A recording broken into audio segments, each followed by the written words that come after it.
o rearmamento era, naquele momento, o principal objetivo ou o objetivo primordial que permitiria que o nazismo alcançasse os seus objetivos de longo prazo, né? A aquisição de território no leste e, eventualmente, a autarquia.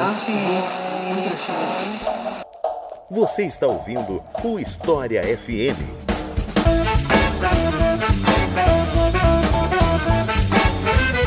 Salve, ouvintes do História FM, bem-vindos a mais um episódio desse podcast produzido pelo Leitura Obriga História. Eu sou Iclis Rodrigues e hoje vamos falar sobre economia nazista. E para falar sobre esse assunto, eu convidei Vinícius Bivar, a quem eu passo a palavra, para se apresentar para vocês. Então, Vinícius, seja muito bem-vindo à História FM. Estou muito feliz de gravar esse tema que eu quero gravar desde que o podcast começou. E fique à vontade para se apresentar para o pessoal. Obrigado, Iclis. É um prazer estar aqui conversando com os ouvintes da História FM. Eu sou o Vinícius Bivar, sou formado em História pela Universidade de Brasília e atualmente faço doutorado em História Contemporânea na Universidade Livre de Berlim, onde eu estudo as direitas políticas com um foco particular no nazismo histórico, né? Ou seja, o período regime hitlerista entre 1933 e 1945. Então é isso. Vamos conhecer um pouco mais dos meandros da economia nazista depois dos comerciais.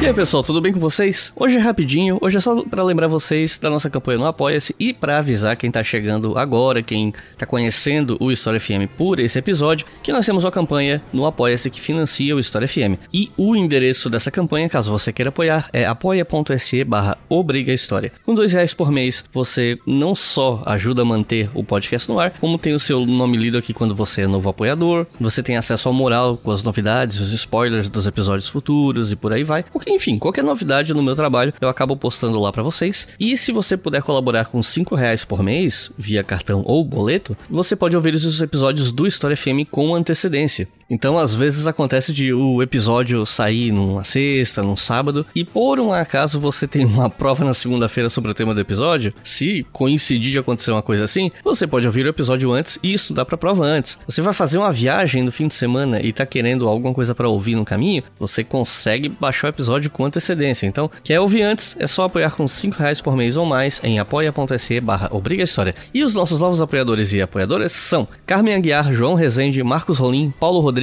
Daniel Maeda, Malu Cunha, Daniel Correia, Graziela Freitas, Fábio de Assis e André Vieira. Muito obrigado, gente. São vocês que financiam esse podcast aqui. Ele só existe por causa de vocês. E você que está ouvindo pode apoiar lá também em apoia.se/obrigahistoria. Mas se você não puder apoiar mensalmente e não faz questão de receber as recompensas, porque as recompensas são só pra galera do Apoia-se, você pode fazer isso pela chave Pix leituraobrigahistoria@gmail.com. Repetindo, leituraobrigahistoria@gmail.com. Por essa chave você pode apoiar com qualquer valor, quando você quiser. Agora chega de papo e vamos pro episódio.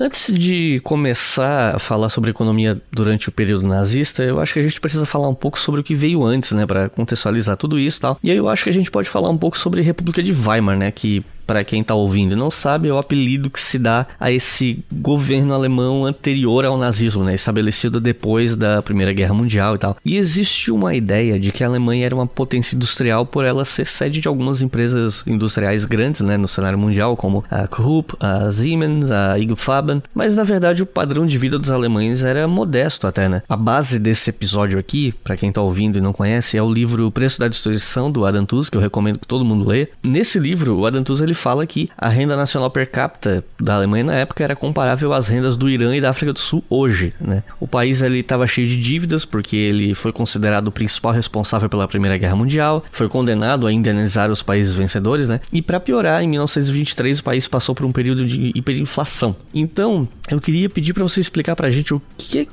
exatamente a Alemanha foi condenada a fazer como punição pela Primeira Guerra e como é que foi essa situação de hiperinflação, né? Como é que ela afetou a vida das pessoas na prática, no dia a dia? Então, Iclis, como você bem colocou, né, a Alemanha foi considerada a principal culpada pela guerra, né? Inclusive a Alemanha é o único país citado no artigo 231 do Tratado de Versalhes nominalmente, e como parte do que foi estabelecido pelo Tratado de Versalhes, ela foi condenada essencialmente a fazer duas coisas. Primeiro, a se desmilitarizar, a reduzir as suas forças armadas a uma força de defesa limitada a 100 mil homens. E segundo, a pagar reparações às nações vitoriosas pelos prejuízos incorridos durante o conflito. Só que essas reparações não foram estabelecidas diretamente no Tratado de Versalhes, elas foram estabelecidas a posteriori no cronograma de pagamentos de Londres de 1921. Foi nesse documento que ficou estabelecido que a Alemanha deveria pagar às nações vitoriosas a quantia de 132 bilhões de marcos ouro. E aí eu queria fazer um parêntese rapidinho para explicar para os seus ouvintes o que é o marco ouro,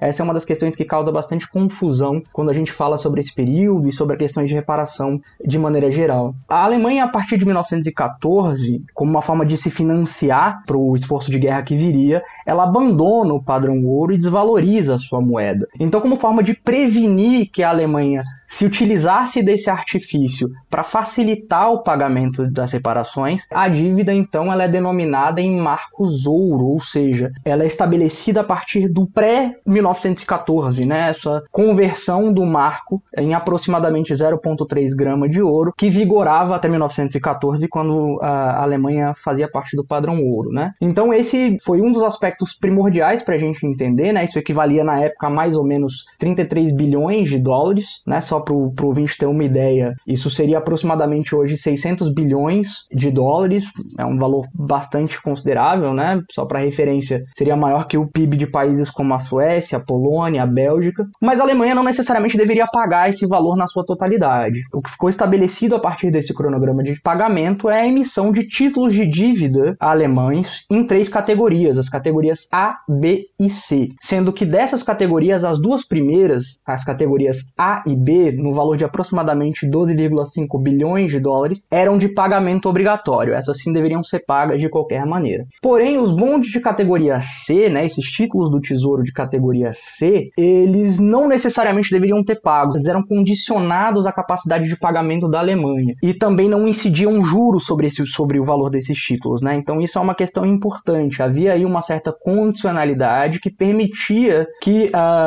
dado a necessidade, caso fosse necessário, a Alemanha de fato não tivesse condição de pagar esses compromissos, que esses compromissos fossem ajustados, adaptados, reduzidos de acordo com o contexto, Mas cabe a gente ressaltar aqui também uma nota de rodapé nesse aspecto da questão das reparações, é que a Alemanha não foi o único país condenado a pagar reparações, Em tese, países como a Áustria, a Hungria, que agora haviam se dividido, após a dissolução do Império Austro-Húngaro, e a Turquia, também deviam reparações às nações vitoriosas. O que acontece é que a situação econômica desses países se deteriorou de tal forma, no contexto do pós-Primeira Guerra Mundial nesse caso, que esses países acabaram por pagar pouca ou quase nenhuma reparação às nações vitoriosas. Eles tiveram suas dívidas perdoadas, ficando com a Alemanha o compromisso de pagar a maior parte das reparações de guerra nesse contexto, Isso é importante por quê? Porque isso vai contribuir justamente com o ressentimento que vai ser criado na população alemã, não apenas nas elites políticas, mas também em uma parcela da população que é relevante, em relação a essas potências aliadas e que vai contribuir posteriormente com a ascensão do nazismo, que acho que é o tema que a gente vai acabar chegando invariavelmente na nossa conversa.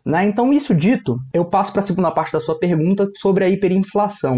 Parte da resposta já está dada quando eu menciono o abandono do padrão ouro em 1914, então isso acaba levando a uma desvalorização do marco. Então isso é relevante, sobretudo porque naquele contexto, isso vai contribuir para a criação de um certo ressentimento da população alemã em relação à questão das reparações e em relação às potências aliadas, que vai acabar beneficiando a ascensão do nazismo. E antes da gente passar então para a segunda parte da sua pergunta sobre a inflação, eu acho que cabe a gente esclarecer aqui o que é inflação. A inflação, ela descreve o fenômeno de perda de poder de compra de uma determinada moeda ao longo do tempo.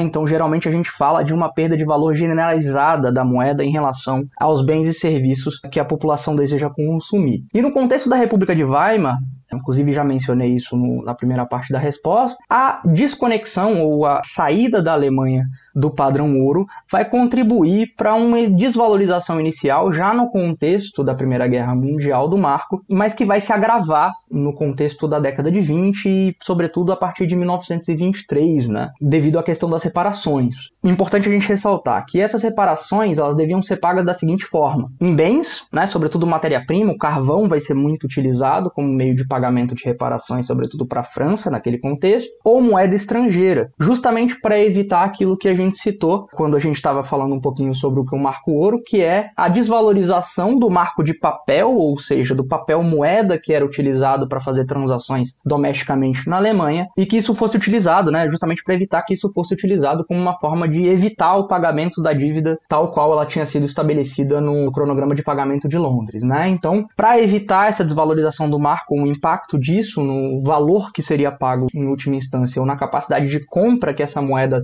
em última instância teria para as potências vitoriosas, esse pagamento deveria ser feito em bens ou em moeda estrangeira. E a Alemanha já, desde muito cedo, adota um plano bastante agressivo de pagamento dessas reparações, uma tentativa de pagar uma quantia, ou pelo menos se utilizar do marco naquele momento ainda não tão desvalorizado, para adquirir o máximo possível de moeda estrangeira para pagar aquilo que fosse possível de reparações logo nesse primeiro momento, né? E, de certa forma, se colocar numa situação mais favorável quando chegasse o momento de negociações, que eventualmente chega em 21, onde é estabelecido esse valor para as reparações, né? Então, para fazer isso, né, para ter acesso a essa moeda estrangeira, essencialmente a Alemanha adota a estratégia de impressão de moeda, né, o que acaba gerando uma desvalorização ainda maior do marco e um descolamento muito grande do valor do marco ouro em relação ao que eles chamam de marco de papel, que era a moeda efetivamente que circulava naquele contexto. Então, devido a essa impressão de moeda, essa compra de moeda estrangeira praticamente a qualquer preço, porque o marco estava se desvalorizando muito rapidamente, isso vai comprometer a saúde financeira do Estado alemão naquele momento, inviabilizar o pagamento de reparações em última instância, né? A Alemanha, inclusive, vai interromper o envio de carvão para a França em 1923, que vai ocasionar uma crise entre França, Bélgica e Alemanha, que vai levar à ocupação da região do Ruhr, né? Que é uma região muito importante aqui na Alemanha, onde naquele momento grande parte da indústria alemã se concentrava, algumas das principais minas de carvão do país.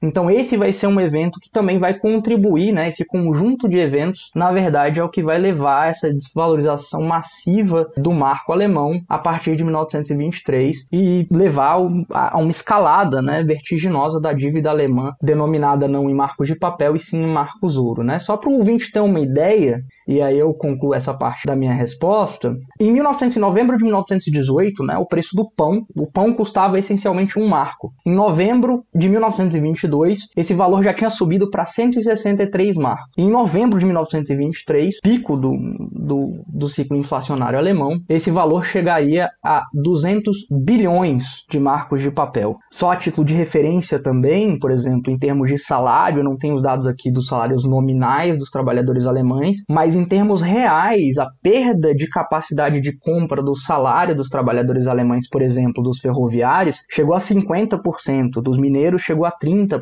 Então a gente observa que ainda que em termos nominais o salário desses trabalhadores tenha aumentado, a capacidade que esse salário tinha de efetivamente comprar produtos, né, bens e serviços, ela foi reduzida de forma bastante drástica. Tanto que em um determinado momento, e existem fotos bastante conhecidas aí na internet, de arquivos alemães inclusive, o marco passou a ser utilizado, né, o marco de papel passou a ser utilizado para as mais diversas funções, desde aquecimento das casas, as pessoas usavam como um substituto da lenha, porque era mais barato, comerciantes passaram a usar o peso do papel ao invés do valor de face, né, da moeda, referência para transações comerciais, então as pessoas tinham que sair com grandes carrinhos de mão para comprar produtos básicos como pão, roupa e outros produtos, né, e muitas vezes isso era comprado com base no peso do marco. Então essa é uma questão, fica aí, acho que um exemplo para a gente ter uma noção do tamanho do estrago que esse ciclo hiperinflacionário causou na Alemanha, né? E aí eu acho que cabe uma nota, porque ainda que aparentemente, né, essa breve narrativa do que foi esse ciclo hiperinflacionário denote que as reparações tenham sido a causa das mazelas da Alemanha, das mazelas econômicas da Alemanha nesses primeiros anos da década de 20, existe um debate acadêmico a respeito de qual foi de fato o papel das reparações nesse contexto, né? Uma visão mais tradicional, ancorada no trabalho do próprio Keynes, né, escrito à época, As Consequências Econômicas da Paz, estabelece, né, ou argumenta que essas reparações teriam sido demasiado punitivas e que a razão dos problemas econômicos enfrentados pela Alemanha nesse princípio da década de 20 seria, de fato, o valor elevado das reparações que foram impostas sobre a Alemanha como consequência do Tratado de Versalhes. Mas, em Interpretações mais recentes, incluindo a do Richard Evans, que é um dos principais nomes dos estudos sobre nacionalsocialismo, e o TUS, inclusive, também partilha dessa visão, argumentam que, na verdade, os problemas econômicos foram resultado não do programa de reparação. Esses sim seriam, em tese, pagáveis, dado a boa vontade do governo alemão. Eles seriam, na verdade, resultado da má gestão e da tentativa do governo alemão, por repetidas vezes, de evitar ou escapar do pagamento dessas obrigações, né? O TUS fala isso no livro dele, não no Preço da Destruição, mas num livro mais recente dele, que chama Deluge, onde ele discute de maneira mais aprofundada a questão das reparações, e ele comenta que essa seria uma das questões, né? Seria talvez a principal razão pela qual o tema das reparações acabou gerando, né? Acabou produzindo esse impacto econômico extremamente negativo na Alemanha da década de 20. Não as reparações em si, mas sim a tentativa do governo alemão de escapar do pagamento, de usar artimanhas econômicas para escapar do pagamento dessas reparações.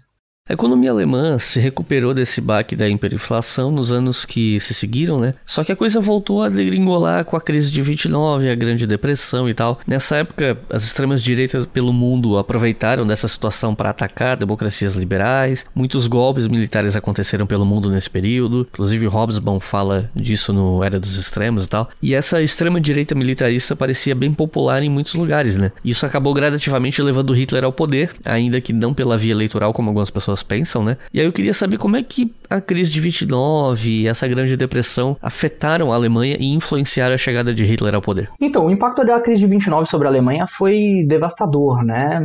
Ele se dá sobretudo pela necessidade de capital dos Estados Unidos. Então, os Estados Unidos, diante da crise, da sua própria crise, passa a demandar capital da Alemanha, passa a demandar que a Alemanha pague os empréstimos que foram concedidos ao longo dos anos anteriores. A Alemanha, obviamente, não tinha condição de pagar esses empréstimos naquele momento, e isso acaba gerando uma dificuldade para que a indústria alemã se financie, né? E aí, a partir disso, a gente tem um ciclo deflacionário, uma espiral deflacionária, que vai levar à redução da produção, a consequente desemprego. Esse desemprego leva a uma redução da demanda, essa redução da demanda leva a uma redução ainda maior da produção, que leva a mais desemprego, enfim. É esse círculo vicioso que vai culminar em 1933 com uma taxa de desemprego de 34%, né? Que é uma taxa elevadíssima. E hoje a gente já sabe, né? As literaturas de estudo sobre as direitas políticas, inclusive, têm consagrado uma correlação bastante forte entre esse tipo de dificuldade econômica, né? Esse tipo de adversidade e o impacto que esse tipo de adversidade tem na vida da população e a ascensão de movimentos anti-establishment, né? Seja a esquerda, seja a direita. Por exemplo, a gente falando na resposta anterior sobre a crise de 23, né? A crise hiperinflacionária, a gente teve naquele momento ali uma ascensão substancial, por exemplo, do Partido Comunista Alemão, que saiu de um partido relativamente pequeno no parlamento alemão para conquistar 13% das cadeiras no parlamento, né? O que para os comunistas, 12% na verdade, para os comunistas é um número bastante expressivo. E a partir daí, ele vai continuar oscilando entre 8% e 13% ao longo da década de 20, né? Porém, no caso do Partido Comunista Alemão, ele esbarrava primeiro no fato de que a capilaridade dele era limitada, ele se concentrava, sobretudo, em meio aos trabalhadores fabris urbanos naquele momento, então ele acaba tendo o seu potencial eleitoral limitado nesse contexto, algo que não aconteceu com os nazistas, e por esse fato eles acabam se beneficiando de maneira ainda mais acentuada do que os comunistas desse contexto adverso proporcionado pela Grande Depressão.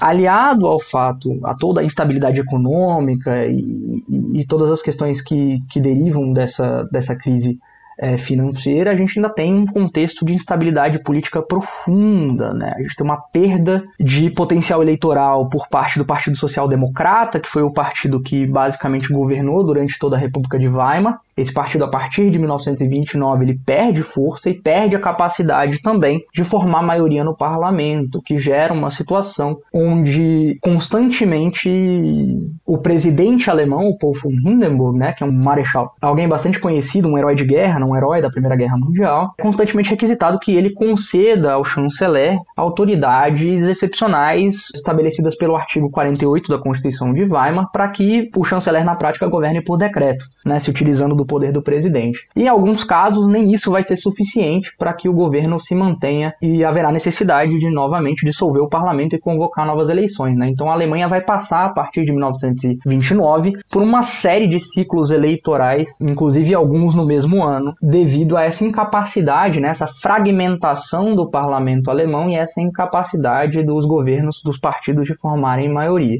né? E isso vai, obviamente, num contexto de busca por uma força não identificada com as elites políticas tradicionais, beneficiando o nazismo, que vai sair de 3% em 1928 para 18% em 1930, já um incremento bastante relevante, chegando ao seu auge em julho de 1932, com 37% do parlamento. Então, como você muito bem colocou na sua pergunta, Iclis, Hitler não chega ao poder pelas vias eleitorais tradicionais. Hitler, com 37%, não foi capaz de construir uma aliança, até porque naquele momento havia uma fragmentação extrema do parlamento, que possibilitasse que ele formasse um governo com maioria. E dessa forma, as elites alemãs, a elite política alemã, incluindo Paul von Hindenburg, incluindo os chanceleres anteriores, se juntam e decidem nomear Hitler chanceler. Se aproveitar dessa popularidade dele, ainda que ele não seja capaz de formar um governo, ela decide nomeá-lo chanceler, na expectativa de que ele fosse capaz de se utilizar dessa popularidade para construir um governo minimamente instável, ainda que minoritário. E aí uma coisa importante da gente ressaltar aqui também nesse contexto da crise de 29 é que os grupos que apoiaram essa ascensão do nazismo foram, na verdade, muito mais diversos do que normalmente se presume, né? A historiografia tradicional fala muito na classe média e na importância da classe média, que sem dúvida, desiludida com a República de Weimar,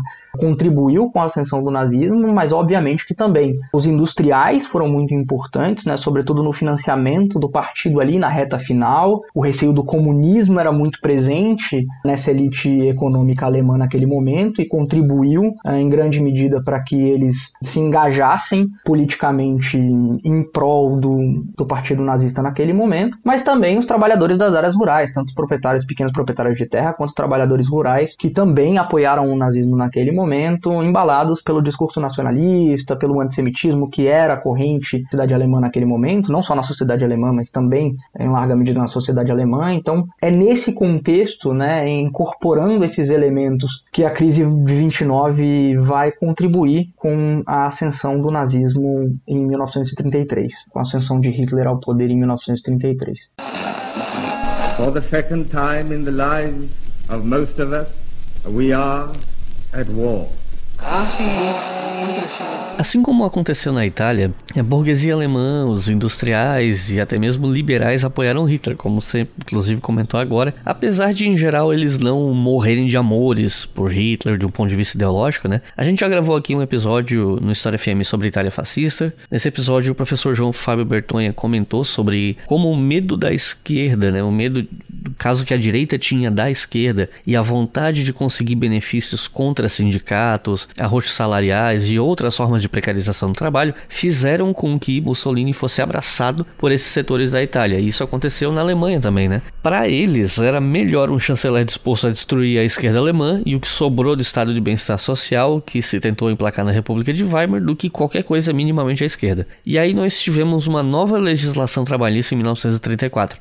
Quais foram os impactos disso no mundo do trabalho e no lucro das empresas? Então, Iclis, basicamente o que houve, né, a partir de 1933 e se consolida aí com essa legislação que você cita de 34, é uma tentativa de nazificação, né, o que eu qualificaria como uma nazificação do mundo do trabalho, né, uma tentativa de replicação no mundo do trabalho de algum dos princípios fundamentais que guiavam o partido naquele momento, né. Já em 1933, o regime cria o Fronte Trabalhista Alemão, né, como uma espécie de central sindical, né, sob a qual estariam os demais sindicatos, agora não mais liderados por trabalhadores, não mais construídos de forma orgânica, mas sim cooptados pelo partido. As lideranças sindicais, inclusive, muitos deles vão ser removidos dos seus postos e presos e substituídos, obviamente, por lideranças afinadas com aquilo que era a ideologia nazista. Alguns membros do partido vão passar a ter esse papel fundamental dentro do movimento sindical alemão, né, que passa agora a ser um movimento basicamente dirigido pelo Estado. Em 34, como você bem disse, aí a gente tem uma reforma trabalhista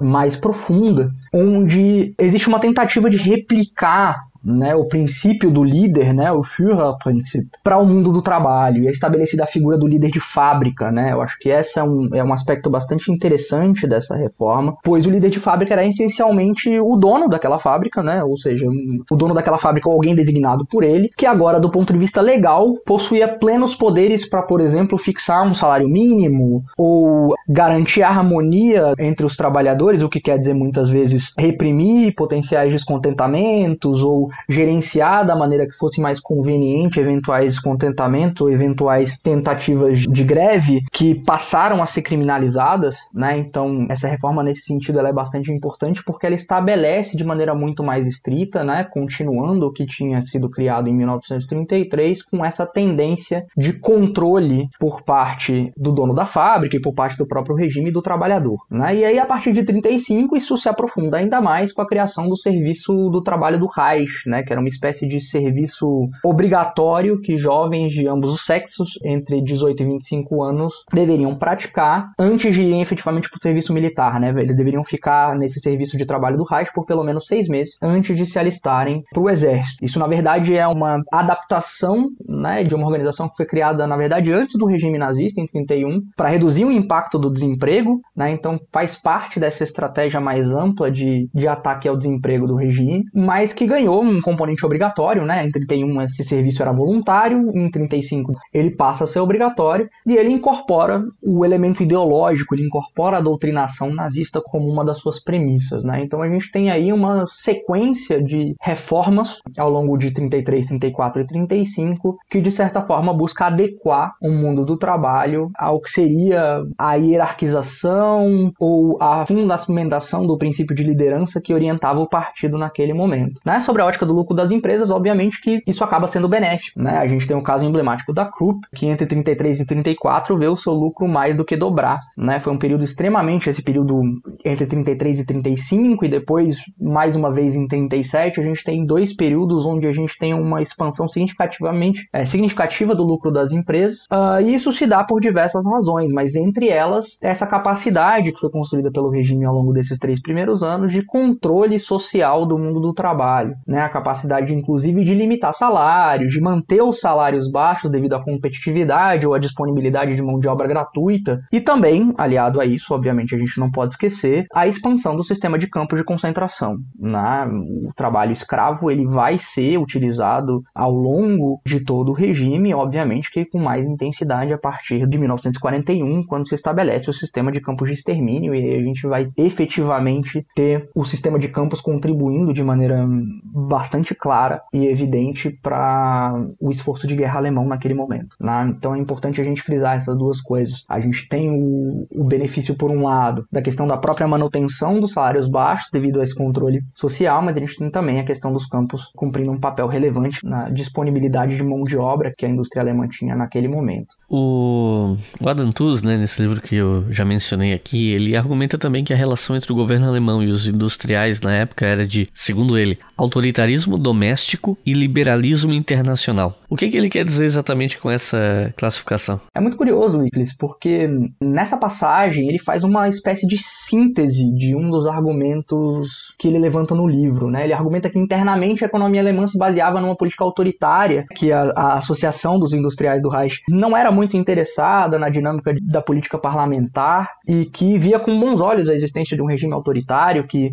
era favorável aos interesses da indústria, né? Ainda que isso viesse acompanhado, por exemplo, de impostos elevados, de um certo grau de intervenção política dentro das empresas, em oposição a uma visão favorável por parte desses mesmos industriais de um comércio exterior mais liberalizado, ou seja, esses industriais entendiam que era mais interessante, que atendia os seus interesses e que, de certa forma, o governo nazista propiciava esse ambiente de comércio exterior favorável, onde a circulação de capital era favorecida e valia o princípio de nação mais favorecida, né, que estabelece que dentro do comércio internacional as mesmas tarifas serão praticadas com diferentes parceiros comerciais. Só que o debate, na verdade, é um pouco mais complexo. O próprio Tooze coloca isso no livro, né? Ele desenvolve um pouco mais esse argumento e reconhece um pouco da complexidade desse debate, né? No ambiente doméstico, por exemplo, sobretudo nos primeiros anos do regime, a gente tem uma postura que poderia ser qualificada como liberal. A gente tem privatizações, a gente tem um grau de autonomia bastante elevado das empresas na sua atuação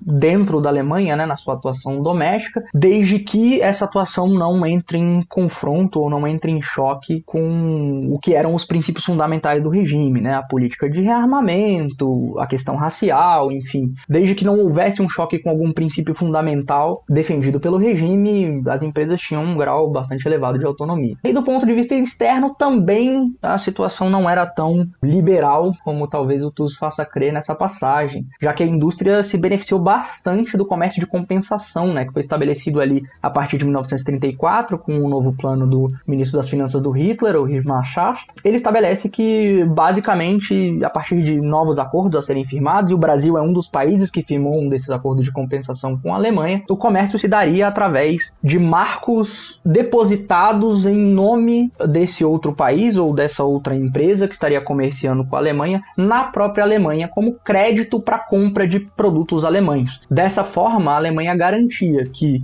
a balança comercial dela com um determinado parceiro que fizesse parte ou que tivesse assinado um acordo com a Alemanha nesses termos, ela ficaria positiva ou neutra, mas nunca negativa. E isso foi bastante importante ali em meados da década de 30, sobretudo para conter o fluxo de moeda estrangeira para fora da Alemanha que vinha acontecendo nos primeiros anos do governo, né? Então isso comprometia a capacidade do governo alemão de se financiar, né, e de financiar as suas importações. Então foi importante naquele momento estabelecer um controle do câmbio, justamente para permitir que a Alemanha continuasse tendo acesso, sobretudo, a matérias-primas, né? E como eu disse, o Brasil é um desses casos, onde a matéria-prima que vinha do território brasileiro para a Alemanha era negociada a partir de 1934-35 dentro desse esquema de comércio de compensação e era trocada, assim, por produtos alemães. É isso aí, basicamente.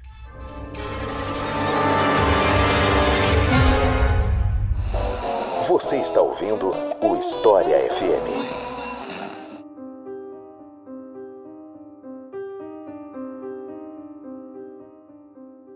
Um tema importante para se falar sobre a economia da Alemanha nazista é o tópico das privatizações, né? Tem quem argumente, por exemplo, que a Alemanha nazista privatizava numa escala que nenhum outro país da época adotava, indo contra o mainstream econômico da época, e que isso era feito com a intenção de usar o dinheiro da venda das empresas e serviços públicos para investir na expansão militar. E o tópico das privatizações era usado para aumentar a popularidade do partido nazista. Você pode explicar um pouquinho melhor isso pra gente? De fato, sobretudo nos primeiros anos do regime, a questão das privatizações foi bastante importante, né? Houve uma iniciativa bastante agressiva no sentido de privatizar não só empresas, como também serviços até então sob o controle do Estado. E como você citou, né, o rearmamento é a principal razão por trás desse ímpeto privatista do regime nazista, né? É importante a gente entender nesse contexto que o rearmamento era, naquele momento, o principal objetivo ou o objetivo primordial que permitiria que o nazismo alcançasse os seus objetivos de longo prazo, né? A aquisição de território no leste e eventualmente a autarquia, né? O que é autarquia? É essencialmente a ideia de que a partir da expansão territorial, o regime nazista conseguiria ter em seu território ou no território sob seu controle matéria suficiente ou produto suficiente ou matéria-prima suficiente para abastecer a sua própria população, sem depender do comércio com outras nações. Ou seja, esse era o objetivo último do ponto de vista econômico do nazismo e sobre o qual se estruturava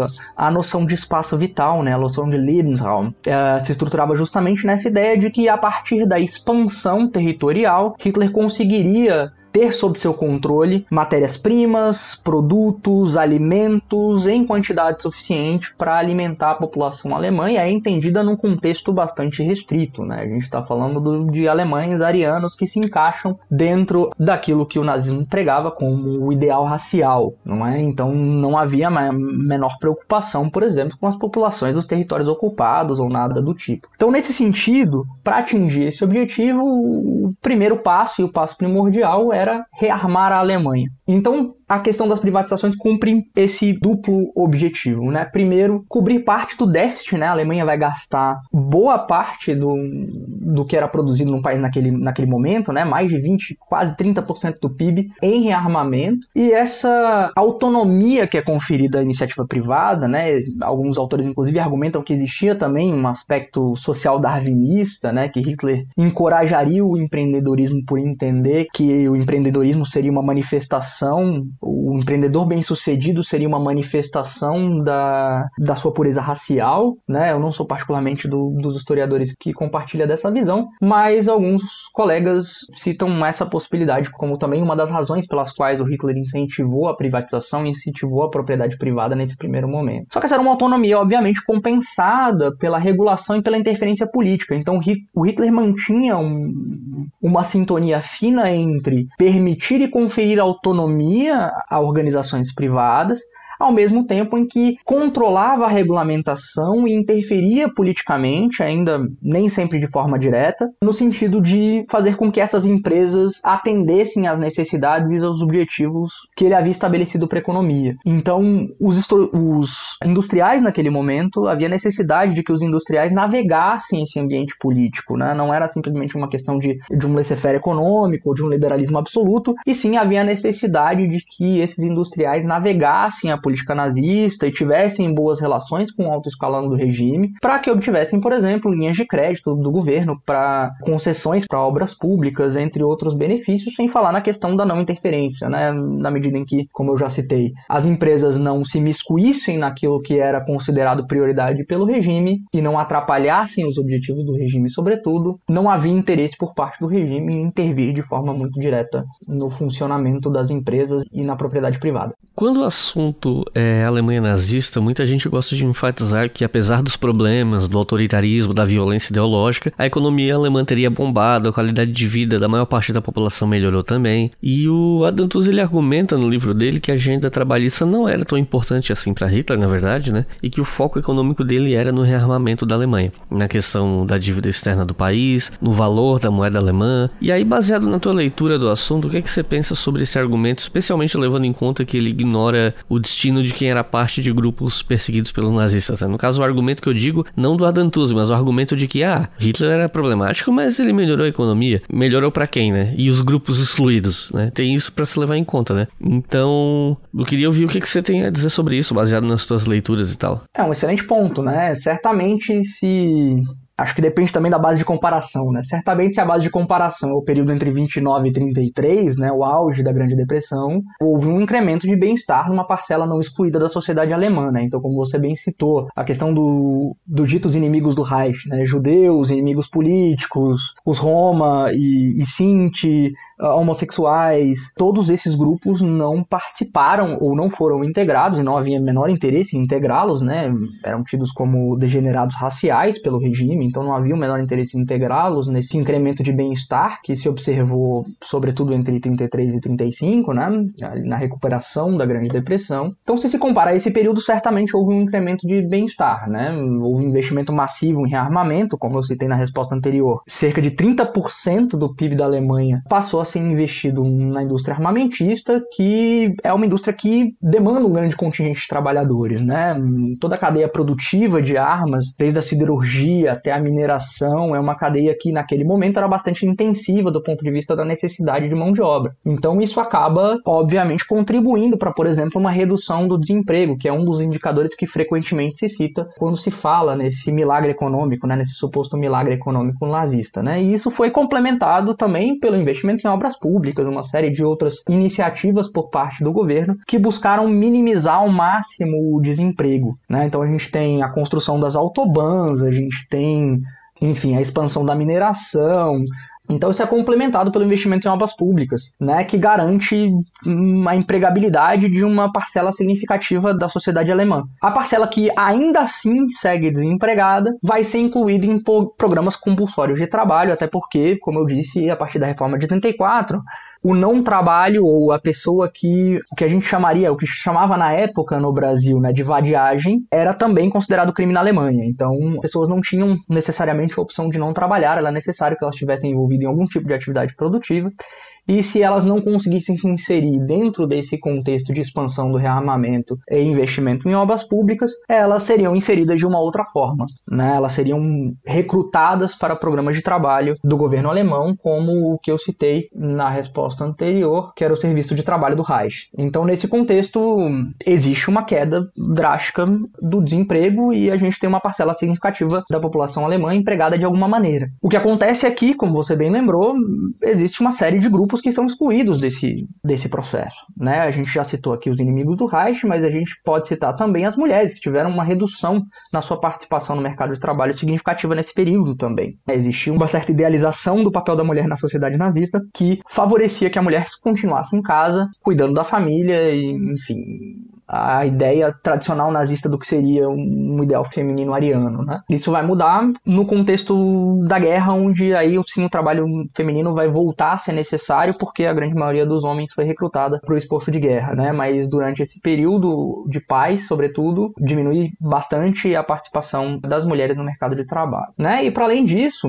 né, se a gente, mesmo desconsiderando esses grupos marginalizados, a gente ainda tem as questões que a gente também já citou aqui, a respeito do salário, de como o nazismo construiu um aparato de controle social do mundo do trabalho que contribuía para que o poder de barganha dos trabalhadores fosse praticamente nulo e os salários fossem mantidos baixos, né? Então é preciso muita cautela com uma avaliação, digamos assim, fria de números como desemprego, por exemplo, ou crescimento econômico, porque em grande medida, além de excluir determinados segmentos da população, né, e favorecer essencialmente esse homem ariano que era considerado como o tipo ideal do nazismo, haviam iniciativas no sentido de controlar a capacidade dos trabalhadores de se mobilizar e reivindicar por exemplo, salários maiores ou condições melhores de trabalho.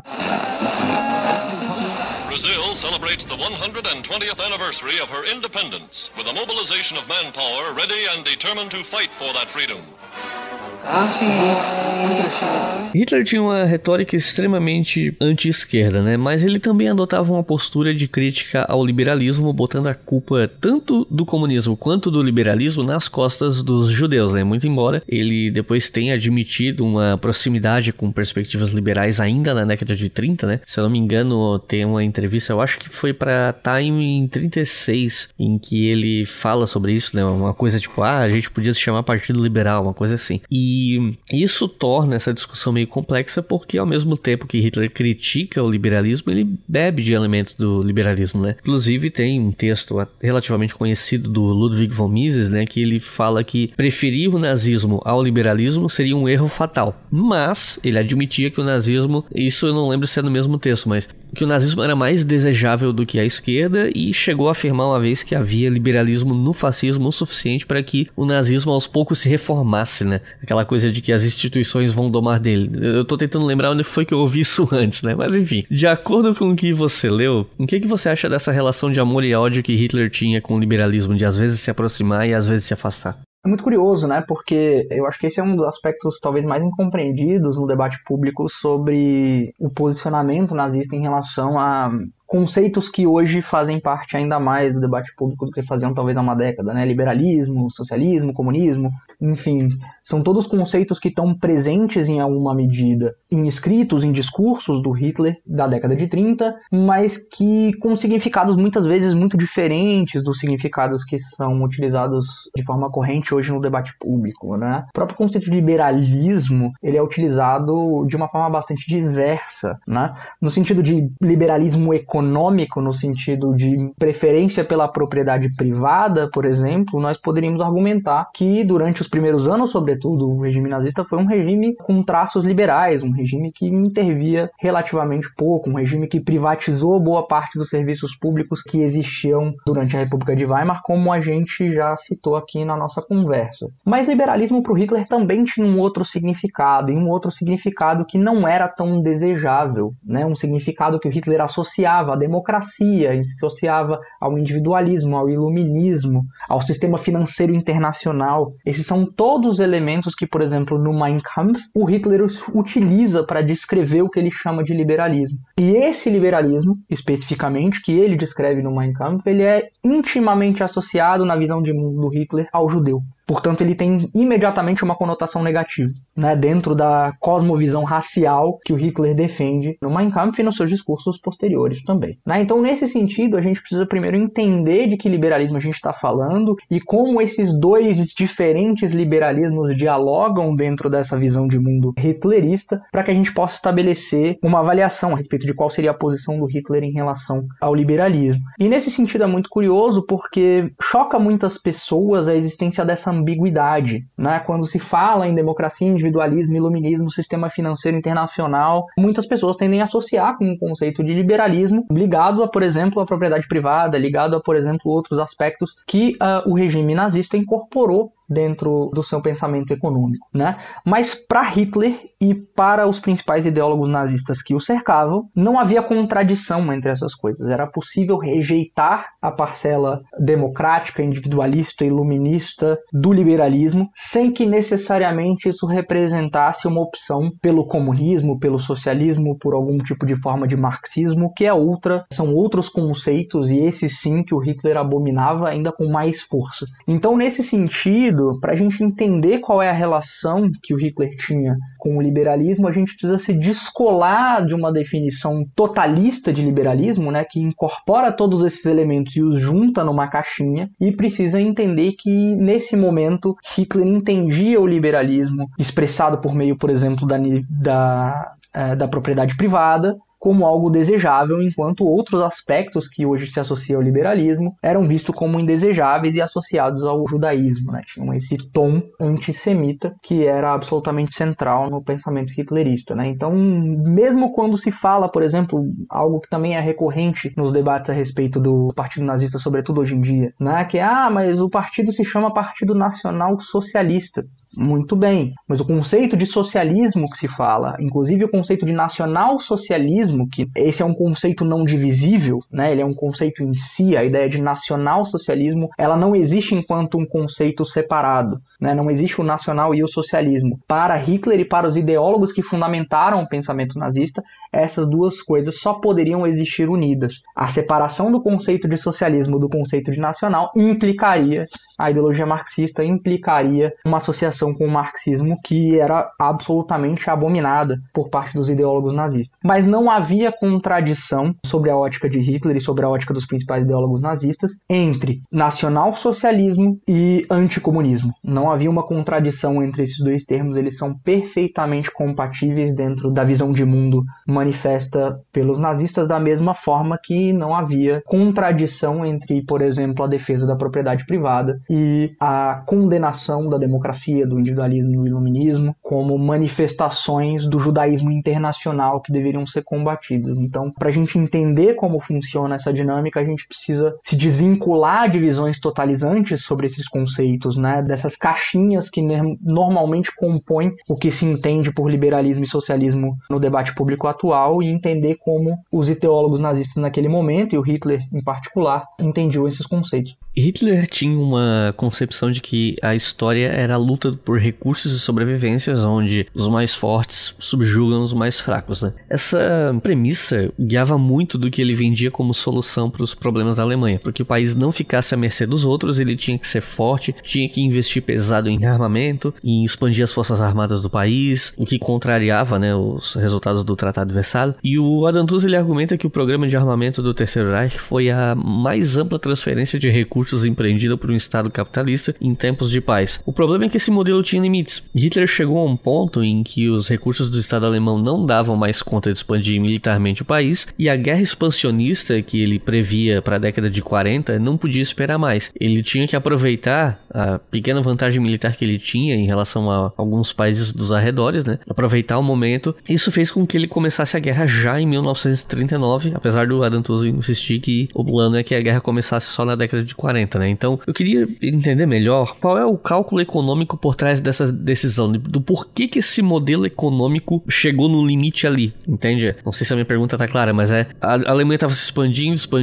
e aí chegou num teto que não tinha mais como expandir naquele modelo econômico. Então eu queria entender por que, né, a guerra começa nesse momento, por que esse modelo econômico estagnou. Então, Nicolas, como tu já afirma no livro dele, né, a Alemanha estava encontrando dificuldades ali em 39 para financiar o rearmamento, né? O rearmamento, é importante a gente frisar, ele foi financiado sobretudo com dívida, né? O governo alemão se endividou, gastou recorrentemente mais do que arrecadava para financiar esse rearmamento, na expectativa de que os frutos derivados de uma eventual guerra fossem permitir que a Alemanha se saísse do ponto de vista econômico vitoriosa de um eventual conflito, né? Foi um cálculo semelhante ao que fundamentou também a entrada da Alemanha na Primeira Guerra Mundial, né? A ideia de que as eventuais reparações pagas à Alemanha, caso a Alemanha vencesse o conflito, seriam suficientes para balancear a quantidade de dinheiro que tinha sido gasta e a desvalorização da moeda alemã que havia sido empreendida para financiar o esforço de guerra. Então, nesse sentido, né, o Tuzzi acho que coloca isso de uma forma bastante clara, a capacidade que o governo alemão tinha de produzir, né, a capacidade produtiva do governo alemão, ela tinha um limite do ponto de vista financeiro, ela tinha um limite do ponto de vista de matéria-prima e ela tinha um limite também do ponto de vista de capacidade produtiva, né, a própria capacidade instalada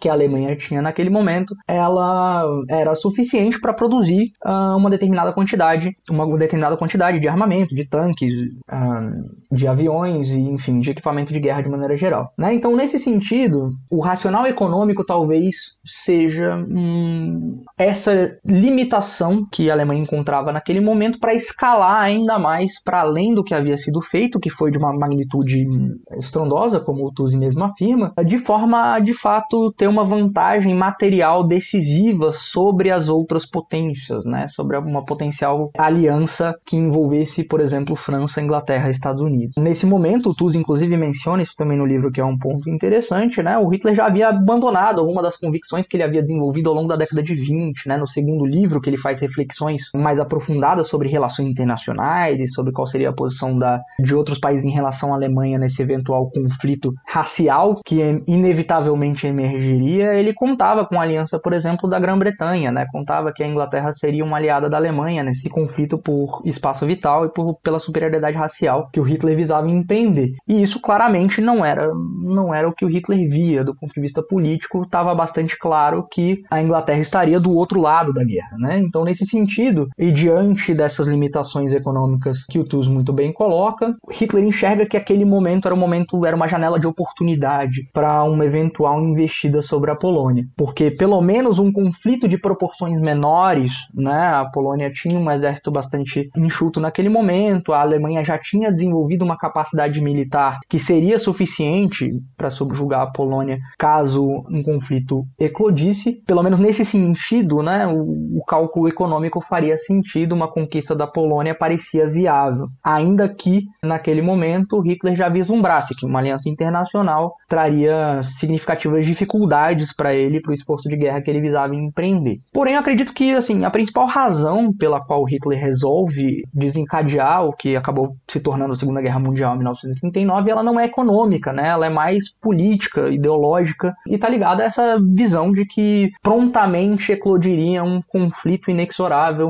em que a raça ariana deveria sair vitoriosa sobre as outras raças inferiores, né? Sobretudo, num primeiro momento, os eslavos. Então, nesse contexto, o Hitler enxerga a invasão da Polônia como uma oportunidade de avançar ainda mais, né? Porque a gente tem que lembrar que ali em 1937 o Hitler já havia conseguido as suas primeiras vitórias do ponto de vista dessa expansão territorial que ele vislumbrava, né? Ele vai anexar ali em 1937 e 1938 a Áustria e os Sudetos tchecos, né? Então, esse seria, eu diria, o primeiro movimento no sentido de realizar as ambições ideológicas que o Hitler vislumbrava tanto no Mein Kampf quanto no seu segundo livro. Com a Polônia, Hitler acaba tentando uma estratégia semelhante, né? Ele cria uma crise diplomática envolvendo a região de Danzig, reivindica essa região para si, tal como ele havia feito com os Sudetos, porém, naquele contexto, já ficava claro que uma negociação semelhante ao que havia acontecido em Munique em relação aos Sudetos tchecos não era viável, né? No caso polonês, apenas uma invasão possibilitaria que o Hitler alcançasse o seu objetivo de conquista territorial ali naquele contexto. Então eu diria que foi essa razão, né? Foi a questão ideológica, foi a questão material, a ideia de que seria viável naquele momento realizar mais um passo na direção do objetivo de conquistar o território no leste e atingir essa autarquia, né? Que seria essa espécie de objetivo último do regime, que naquele momento fazer isso com a Polônia seria viável, né? Realizar essa invasão da Polônia seria viável. Então me parece que esse é o racional, mais do que um racional econômico. Não acho que o regime nazista, de maneira geral, fosse um regime que se pautava pelo aspecto econômico na hora de tomar suas decisões, né? Vários dos temas que a gente conversou aqui, por exemplo, sobre elevação de bem-estar da população, não são temas que eu argumentaria derivam de um projeto econômico estruturado, são mais consequências de outras ações que tinham um objetivo político-ideológico e que acabam resultando num impacto econômico.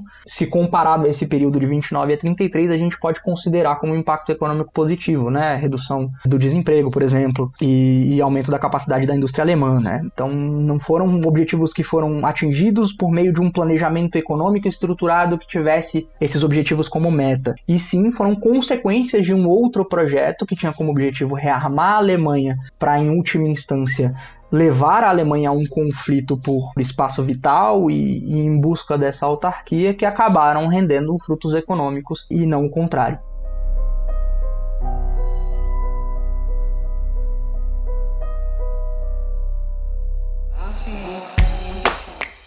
Se você quiser colaborar com o História FM, você pode fazer isso via Pix, usando a chave leituraobrigahistoria@gmail.com. E assim você colabora para manter esse projeto educacional gratuito no ar.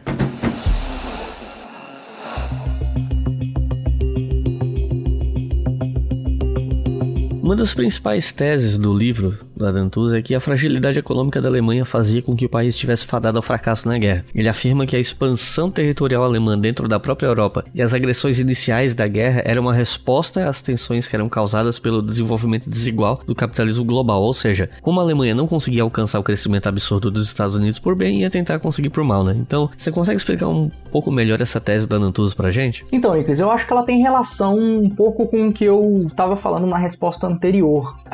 No segundo livro, sobretudo, o Hitler desenvolve um pouco mais essa visão geopolítica do mundo que incorpora os Estados Unidos como uma espécie de exemplo a ser seguido. No contexto ali das vésperas da guerra, obviamente que os Estados Unidos já era visto como inimigo, o Roosevelt vai ser frequentemente citado como uma espécie de campeão do judaísmo internacional, enfim, já havia uma posição bastante crítica em relação aos Estados Unidos. Hitler entendia que um conflito com os Estados Unidos era inevitável, mas ao mesmo tempo entendia que os Estados Unidos eram uma espécie de exemplo a ser seguido, né? Hitler atribuía por exemplo, a extensão territorial dos Estados Unidos esse crescimento absurdo que você citou na sua pergunta, né? Por ter um território muito grande, com uma população racialmente homogênea e próxima do que seria o ariano, os Estados Unidos teriam então a capacidade de chegar a esse nível de crescimento que a Alemanha não teria por ter um território mais reduzido e não ter os recursos suficientes para possibilitar um crescimento vertiginoso como o que ocorreu com os Estados Unidos. Então, a própria ideia de espaço vital, né, e esse objetivo que eu citei aqui algumas vezes de atingir o que seria uma autarquia,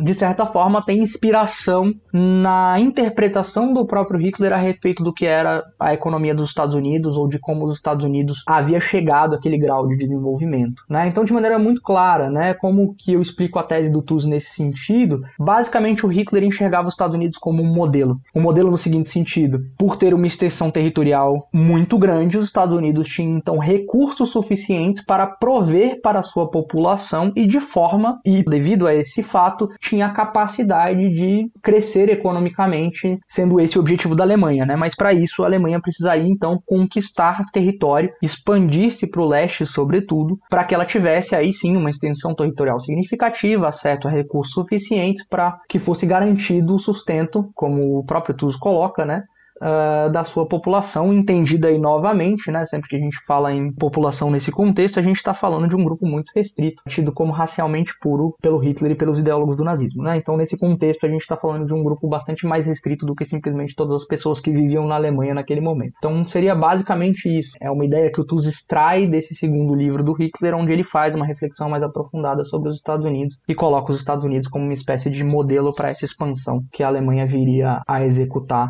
e que desencadearia a Segunda Guerra Mundial, né? As conquistas militares da Alemanha nazista, elas tinham um preço a pagar, né, em vidas, em material, mas algumas delas traziam vantagens, né? Por exemplo, na tomada da França, a Alemanha conseguiu muitos recursos que compensaram os custos da invasão e ajudaram bastante a Alemanha nos anos que se seguiram, né? Então, quais foram os impactos do começo da guerra na economia alemã? Então, Iclis, num primeiro momento, sim, né? Num primeiro momento, a expansão, ela rende alguns frutos para a Alemanha, no sentido de obtenção de determinados recursos que eram necessários para o esforço de guerra. Mas isso rapidamente se esvai, né? A partir de 1940, e sobretudo a partir da invasão da União Soviética em 1941, a gente tem problemas, inclusive, com a safra, por exemplo, na França, que vai reduzir a quantidade de grãos que o governo alemão vai conseguir extrair dali. A gente tem problemas com, por exemplo, o fornecimento de matéria-prima, o bloqueio que a Inglaterra vai realizar sobre a Alemanha também vai prejudicar o acesso da Alemanha a determinadas matérias-primas essenciais como petróleo, café, açúcar, produtos de origem têxtil. Então, ainda que num primeiro momento, né,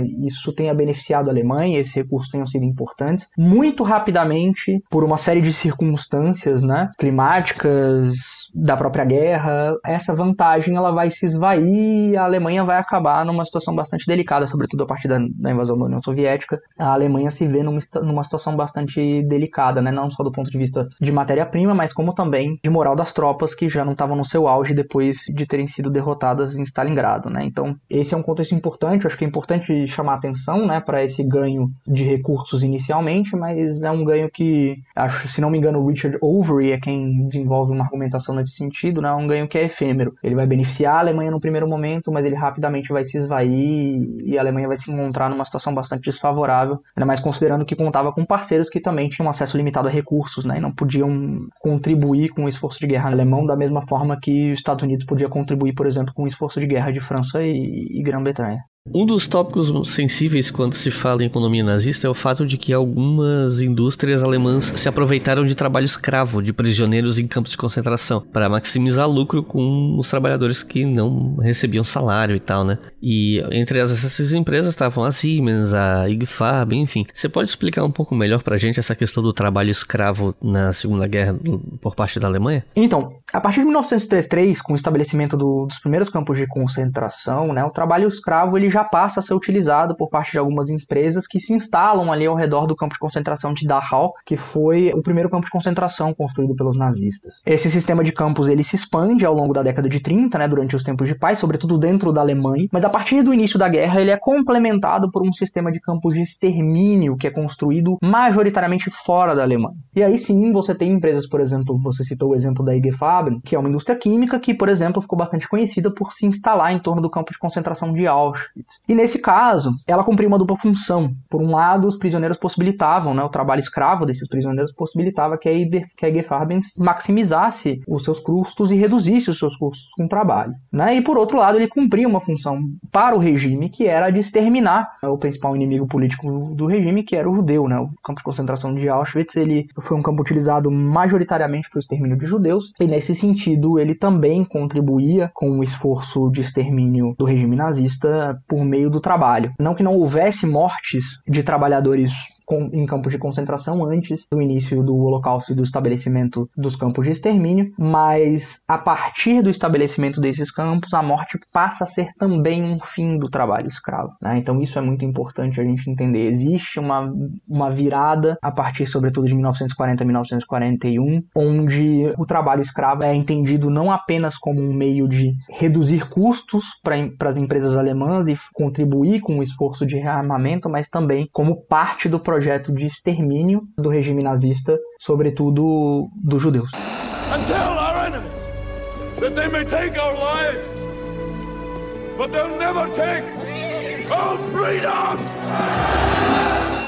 Quando é que as coisas começaram a degringolar economicamente para a Alemanha no contexto da Segunda Guerra? Quando é que, assim, foi o marco que, a partir dali, tudo foi ladeira abaixo economicamente? Então, se eu tivesse que te dizer um marco específico, eu diria a invasão da União Soviética, né? Eu acho que um marco, de fato, um evento que mudou o curso da guerra, tanto do ponto de vista militar quanto do ponto de vista econômico, eu acho que a invasão da União Soviética seria esse momento. Porém, as coisas começaram a degringolar antes, né? Já em 1940, a gente tem, por exemplo, uma crise no fornecimento de grãos, né? A gente tem um problema com a safra de grãos francesa, que reduz significativamente a capacidade de obtenção de grãos da França do regime nazista. A gente tem uma dificuldade, por exemplo, de acesso a petróleo, né, naquele momento também, não só devido ao bloqueio nazista, como a incapacidade de outros aliados da Alemanha ou de outros territórios ocupados de fornecerem essa matéria-prima para o esforço de guerra. Então, já em 1940, a gente começa a ter sinais de que a Alemanha enfrentaria dificuldades caso a guerra se prolongasse por muito tempo, né? Mas, de fato, em 1941, com a União Soviética, fica bastante evidente que a Alemanha não tinha condições, nem do ponto de vista militar, nem do ponto de vista de recursos, de combater uma aliança, tal qual era a aliança entre União Soviética, Estados Unidos, Grã-Bretanha e França, né? Então eu diria que já em 1940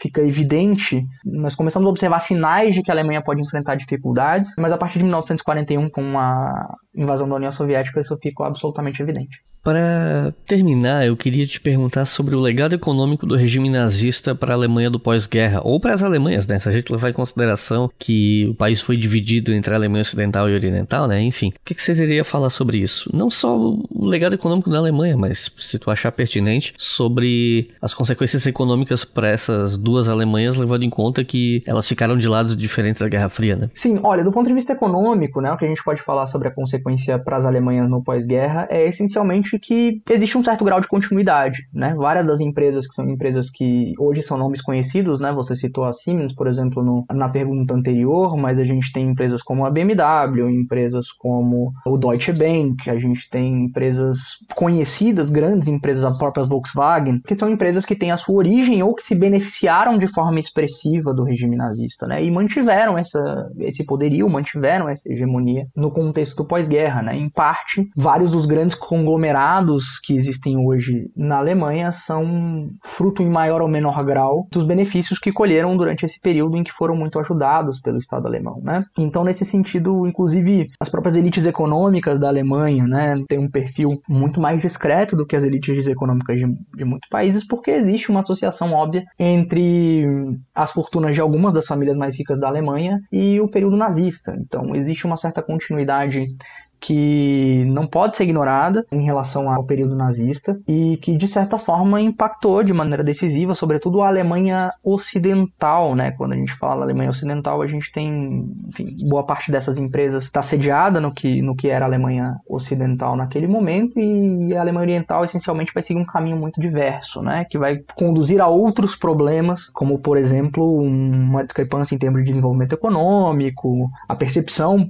ainda hoje, por parte dos cidadãos da antiga Alemanha Oriental, de que eles seriam cidadãos de segunda classe, o surgimento de determinadas teorias que argumentam que o processo de reunificação na Alemanha seria uma anexação da Alemanha Oriental, enfim, uma série de outros problemas que também vai surgir a partir dessa divisão das Alemanhas que vai acontecer no contexto da Guerra Fria, né? Mas falando sobre o regime nazista especificamente, acho que existe uma continuidade evidente entre a economia naquele momento e a economia do pós-guerra, que ainda é tema de debate, né? Algumas dessas empresas, inclusive, financiam projetos na área de história como forma de resgatar a memória desse período e como forma de também divulgar para a sociedade qual foi o seu papel, ainda que de forma bastante limitada, né? Obviamente que nenhuma empresa é advogar que colaborou com o regime nazista de nenhuma forma, mas várias empresas aqui na Alemanha têm como prática o financiamento de trabalhos na área de história, no sentido de resgatar a memória institucional desse período e entender qual foi o papel que essas empresas tiveram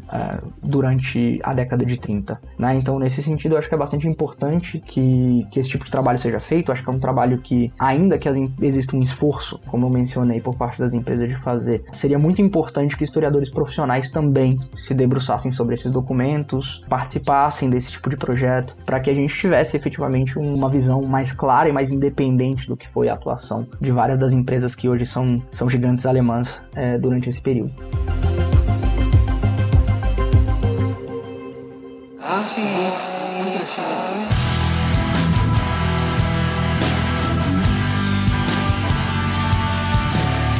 recomendações de leitura para quem ouviu o episódio até o final, se interessou, quer aprender mais sobre o assunto, ou se você tivesse que recomendar 3 livros sobre o assunto, o que você recomenda pro pessoal? Então, Iclis, vamos lá. Cara, o primeiro eu acho que seria o livro que motivou essa nossa conversa aqui, O Preço da Destruição, do Adam Tooze. É um livro excelente, até hoje um dos melhores livros escritos sobre história econômica do regime nazista disponível no mercado. Então, uma leitura que eu diria obrigatória para todo mundo que se interessa e quer saber mais sobre economia nazista. O segundo livro talvez seria na verdade uma trilogia, né? A trilogia do Richard Evans, também sobre a ascensão e a queda do Terceiro Reich, é excelente, muito bom, e uma recomendação para os ouvintes aí do História FM. E o terceiro, falando sobre o nazismo de maneira mais ampla, seria o livro do Ian Kershaw, que na verdade é uma compilação de artigos que o Kershaw escreveu ao longo da vida, que chama Nazismo, Interpretações e Perspectivas, que é um livro que, sobretudo para quem está começando a se enveredar pelo tema, quem tem um interesse, mas ainda não tem uma leitura muito aprofundada sobre o processo de ascensão do regime nazista ou as instituições que compunham o regime nazista durante a década de 30, esse é um bom livro para começar, acho que vale muito a pena a leitura. Então é isso, pessoal. Vinícius, tem alguma consideração final? Não, é isso aí, cara. Então é isso, gente. Muito obrigado por terem ouvido até o final. Não se esqueçam de seguir a gente nas redes sociais, @obrigahistoria, tanto no Twitter quanto no Instagram, e @historiafm com FM maiúsculo no Twitter. E não se esqueçam que a gente tem a nossa campanha no Apoia-se. Com R$2 por mês vocês financiam todos os podcasts da casa. Com R$5 por mês vocês podem ouvir o História FM com uma antecedência. É só acessar apoia.se/obrigahistoria. E se você quiser encontrar algum desses livros citados pelo Vinícius no final do episódio, é só entrar no post desse episódio no nosso site historiafm.com. Então é isso, muito obrigado e até a próxima.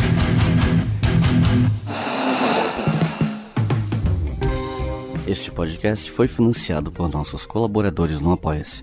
Acesse apoia.se/obrigahistoria e contribua para manter este projeto educacional gratuito no ar.